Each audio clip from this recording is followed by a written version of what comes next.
What happened to Donna Roberson? Ce qui est arrivé à Donna Robertson ne devrait pas arriver à qui que ce soit.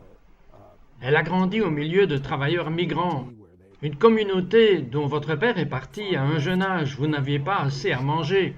Certains vous considéreraient comme l'une des plus jeunes prostituées en Amérique. Et votre mère était ivre et des hommes étranges venaient. Parlez-moi un peu de votre vie. Tell me a bit about your life. Eh bien voilà, c'était tout à fait vrai. Nous avons été élevés à la suite de la crise et c'est comme ça que ma mère a fait le mieux qu'elle pouvait pour nous faire vivre. Mais il n'y avait pas toujours de la nourriture et à l'âge de 4 ans, elle m'a vendu pour $200. Et quand elle l'a fait, c'était dévastateur pour moi, au point que je l'ai chassé hors de mon esprit jusqu'à ce que je sois un peu plus âgé. J'ai continué à faire des cauchemars à ce sujet, mais mon oncle m'a volé et quand il l'a fait, c'est comme cela que j'ai découvert pour quelle somme j'avais été vendu. Ils m'ont caché, puis une dame est venue frapper à la porte en disant « Je la veux, j'ai payé 200 bons dollars pour elle. » Bon, alors ça a continué avec des fêtes très alcoolisées. Et si ma sœur aînée ne m'avait pas protégé, je ne sais pas ce qui me serait arrivé. Comment vous a-t-elle protégé? Elle a cassé une chaise sur la tête d'un homme qui me molestait. Votre mère était-elle au courant de cela? Elle était dans le même lit. La peur et l'alcool est à l'origine de cela. Quand ma mère était sobre, elle avait un caractère doux. C'est quand elle buvait que tout changeait. Donc nous avons vécu dans ce genre d'abus. Et je remercie Dieu que j'ai eu une sœur qui m'a protégé. Mais elle ne pouvait faire qu'un petit peu, elle n'avait que 10 ans. Donc à l'âge de 6 ans, alors mon grand-père est venu et nous a eus parce que nous mangions littéralement dans les poubelles et je volais des fruits pour nourrir mon petit frère. Et quand il est venu, j'étais tellement excité parce que c'était mon 6e anniversaire. Il a apporté du poulet, des courses et il avait beaucoup de talent dans la mesure où il nous fabriquait des jouets. C'était en novembre. Mais en décembre, il m'a agressé et quand ma mère l'a vu, elle m'a fouetté. Pourquoi vous? Eh bien, je suppose pour lui montrer qu'elle n'aimait pas cela, elle avait peur de son père. Vous voyez, il m'a fallu des années pour réaliser qu'il avait probablement molesté toutes ses filles, parce que cela suit votre famille. Donc, pour sortir de tout cela, vous avez un petit ami et vous tombez enceinte. Quel âge aviez-vous? 15 ans. 15 ans? Ok, vous attendez un enfant et votre mère n'était pas trop contente. Non, j'étais très amoureuse. Je vivais tellement dans la pauvreté. Il m'avait acheté une bague et je n'avais jamais rien eu comme cela. 1 mois plus tard, sa femme est venue me voir. Elle était enceinte d'1 mois de plus que je ne l'étais. Et ma mère détestait juste cela parce qu'il était à moitié philippin et elle avait beaucoup de préjugés. Et ainsi, tout au long de la grossesse, elle essayait de me battre. Elle essayait de me parler pour que je lui donne mon bébé.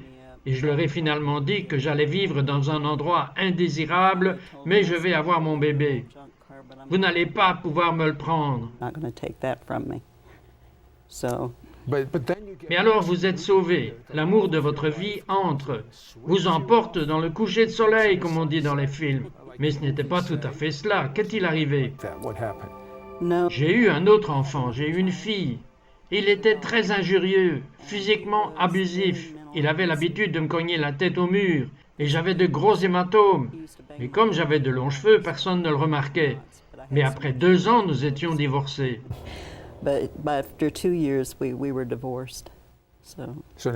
Donc maintenant, vous avez 2 enfants et vous êtes un parent seul. Vous n'êtes probablement pas préparé pour un emploi. Qu'est-ce que vous avez fait après? Ensuite, j'ai fini par faire de petits boulots. J'ai travaillé dans une maison de repos, j'ai travaillé dans différents endroits. J'ai rencontré le père de ma 3e fille et ce fut un désastre. Il était en train de payer des prostituées quand je l'ai vu. Vous êtes entré dans la sorcellerie? Oui, très fort.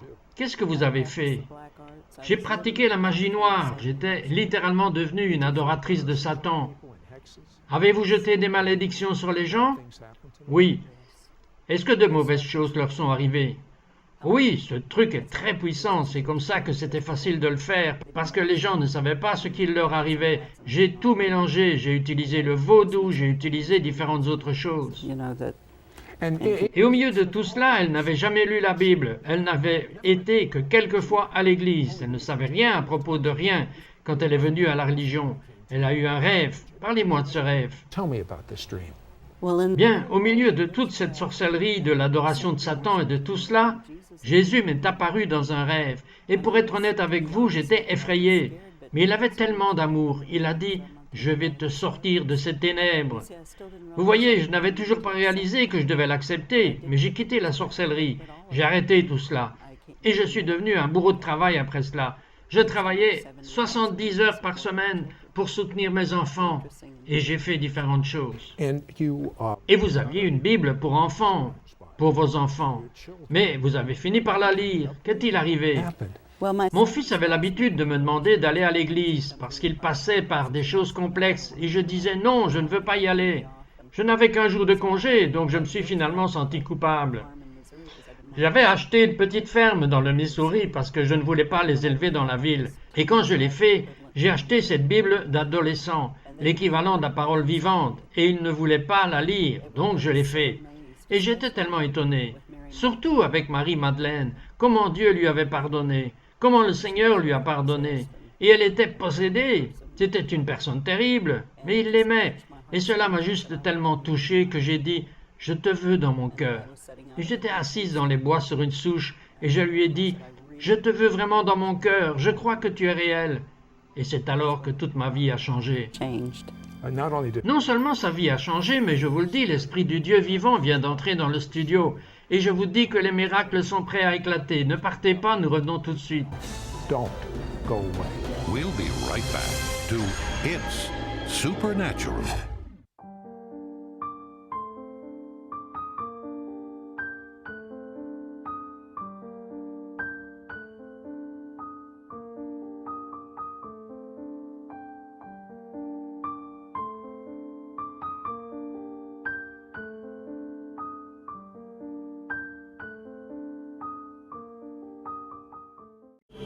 We now return to It's Supernatural. Bonjour, c'est Trott ici avec Donna Robertson. Et Donna, ce qui s'est passé pour vous ne devrait pas arriver à qui que ce soit. Pour moi, c'est incroyable que vous ayez survécu et que vous êtes qui vous êtes. Mais vous me disiez que vous aviez cette petite Bible des enfants et que vous avez commencé à la lire. Et dans un chant, vous réalisez pour la première fois que vous pourriez faire de Jésus votre Messie et Seigneur. Mais que se passait-il en vous à ce moment-là? What's happening to you at that time? Bien, quand je lui ai demandé de venir dans mon cœur, c'était comme si tout le monde tournait à l'envers. Je n'étais plus en colère. Je voulais lâcher prise. Je ne voulais plus blesser les gens. Now, you used Maintenant, vous aviez l'habitude de faire du mal aux gens. Dites-moi lorsque quelqu'un vous abordait dans un bar. Dites-moi ce que vous faisiez avec une bouteille de bière ou un verre. glass. Ah, eh bien, cet homme m'avait demandé de danser. J'ai dit non merci. Et dans ma tête, j'étais poli. Et il m'a ébranlé par le bras et il voulait absolument me faire danser avec lui. Et je l'ai frappé d'ici à ici avec un verre de bière. Je l'ai coupé d'ici à ici. Et il a dit, je t'attendrai dans le parking. Et j'ai dit, eh bien, va devant, je n'ai pas couru après personne depuis longtemps. Vous vouliez dire cela? C'est ce que je voulais dire. Et donc, lorsque la présence de Dieu est venue, vous me parliez du changement que vous avez eu. J'étais tellement excité, je veux dire, le fait que quelqu'un m'aimerait juste pour moi, With all, avec tout ce que vous aviez fait. Et il m'a en fait pardonné. Et je me suis dit que c'était tellement incroyable que j'ai appelé mon petit frère et j'ai dit « Qu'est-ce que je fais maintenant ?» Parce que j'avais réalisé maintenant que l'Esprit Saint était venu en moi. Il m'a même délivré de 30 ans d'habitude de fumer. Quand je lui ai demandé d'entrer en moi, je ne voulais plus jurer. Je ne voulais plus me battre avec les gens. I didn't want to cuss anymore. I didn't want to beat people up anymore. you know, but Vous savez, à un moment, comment est-ce arrivé? Un camion vous a heurté. a truck hit you? Yes. Oui, j'étais debout dans un parking et une camionnette de 3/4 de tonne est venue foncer à travers. Elle allait probablement à 12 ou 15 à l'heure, ce qui est trop rapide pour un parking. Et quand elle m'a frappé, elle m'a jeté environ à 15 pieds et je l'ai attrapé avec ma main et ma hanche, tout sur mon côté gauche. Et cela m'a brisé le poignet en plus de 200 pièces. Il m'a ébréché la hanche, j'ai eu une commotion cérébrale, ce qui a gâché ma mémoire à court terme. Vous ne devriez plus vivre, mais encore une fois, vous n'auriez pas dû vivre de l'arrière-plan que vous avez vécu. Mais en plus de cela, vous aviez un problème avec des produits chimiques. Et ensuite, vous avez développé un cancer. Et que se passe-t-il avec votre corps? Wrong with your body? Eh bien, ils m'ont diagnostiqué un empoisonnement par produits chimiques. Ils m'ont parlé d'un cancer des os. Ils ont dit que la moelle osseuse était tellement abîmée. Et donc j'ai prié dans le Saint-Esprit et j'ai été dirigé dans mon cœur pour déménager vers Tulsa. Qu'est-ce qui s'est passé avec votre niveau d'énergie? Il est descendu à 0. Je veux dire que si je devais faire quelque chose ce jour-là, cela me prenait toute la journée pour faire quelque chose qui ne devrait normalement prendre qu'1 heure ou 2. Avec un vrai épuisement. J'étais si fatigué que des larmes coulaient sur mon visage et mes os me faisaient si mal. Je tenais mon bras comme cela et les gens pourraient mal comprendre et penser que j'étais vraiment paresseuse. Mais c'était parce que j'étais à peine fonctionnelle. Maintenant, vous avez dit que c'était très important de prier dans ce langage surnaturel que Dieu vous a donné. Qu'est-ce qui se passait quand vous priez dans cette langue?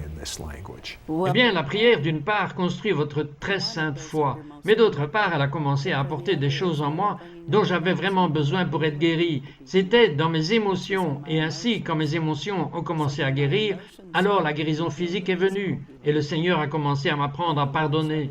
Et c'était tellement important. Avec le cancer, les os brisés, après avoir été heurté par un camion, vos os se détériorent avec des produits chimiques, vous n'avez presque pas assez d'énergie pour mettre un pied devant l'autre et pour pouvoir travailler. Dites-moi, comment avez-vous été guéri? Tell me how you were healed. Par l'adoration, par la prière dans l'Esprit Saint et en lisant la parole, je faisais cela tous les jours. Je me levais et je le remerciais pour me laisser vivre et pour ne pas mourir. Et je disais, je viens, merci Seigneur, je t'aime juste et je t'adore et je remercie Dieu que j'ai ton ADN. Un jour, mais racontez-moi ce jour-là, vous vous êtes réveillé, quelque chose était différent. Un matin, et c'était pendant l'une de nos grandes prières et nos puissantes conférences, donc j'ai dû me lever très tôt parce que je devais aider à servir et je me suis levé et je n'ai ressenti aucune douleur. Et j'étais tellement ravi. Et une dame est venue et m'a embrassé. Et les gens ont commencé à être guéris rien qu'en me touchant. C'était incroyable. Mais la chose la plus importante était que j'étais si heureuse. Je veux dire, je n'avais jamais vécu cette sorte de joie dans l'ensemble de ma vie, sachant que j'avais surmonté tout cela et qu'il était vraiment avec moi et ne m'a pas laissé être détruite. Donna, qu'est-ce qui se passe en ce moment? Il y a une telle présence de Dieu. Pourquoi y a-t-il une telle présence de Dieu dans ce studio? Qu'est-ce que vous croyez qui arrive? Je crois qu'il aime tellement les gens qu'il veut toucher leur cœur, il veut les guérir. Il est venu rendre les captifs libres. Avez-vous vu des personnes guéries? Oui, absolument. Parlez-moi d'une personne. Dans mes notes, vous m'avez parlé d'une personne du nom de Kate. Kate a été délivrée et guérie de schizophrénie, de troubles schizo-affectifs, paranoïa. Elle avait plusieurs troubles de la personnalité répertoriés et elle prenait des quantités massives de médicaments. Elle était devenue obèse et maintenant elle a perdu 50 kilos. Elle est presque sortie de tous ses médicaments. Mais vous savez, c'est une chose progressive. Et que disent les médecins? Eh bien, le psychiatre a dit que cela devait être un miracle parce que tout ce dont elle avait été diagnostiquée n'est pas quelque chose dont vous pouvez guérir.